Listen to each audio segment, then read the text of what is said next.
Ils étaient tous là pour répondre à l'invitation du président de la République, Félix-Antoine Tshisekedi Tshilombo.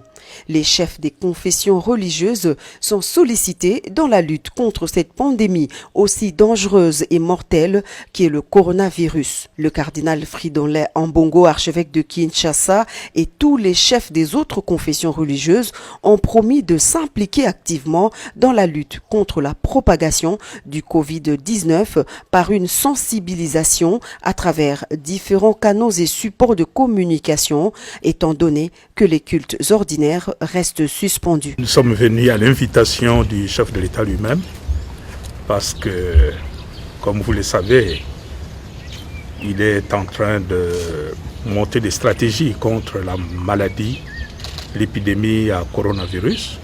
Et dans son souci, il veut associer tout le monde à ces combats. Il a pensé que c'était le moment d'associer les confessions religieuses dans ces combats tous azimuts contre l'ennemi commun et invisible qu'est le coronavirus.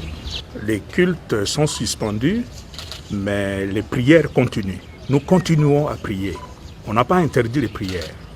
En plus de ça, nous continuons à communiquer avec notre peuple à travers le moyen de communication moderne dont nous disposons.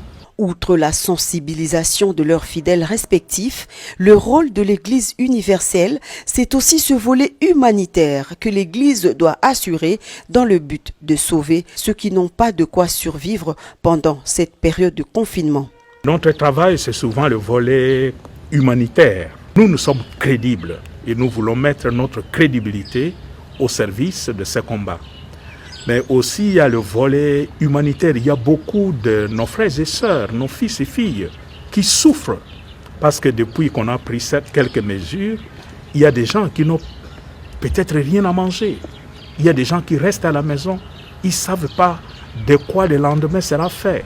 Le bon fonctionnement des affaires du pays et la collaboration qui doit exister entre l'Église et l'État étaient également évoqués au cours de cette rencontre entre le président de la République et les chefs des confessions religieuses. Sur ce point, le prélat catholique s'est refusé à tout commentaire et promet d'en déballer la teneur dans les jours qui viennent.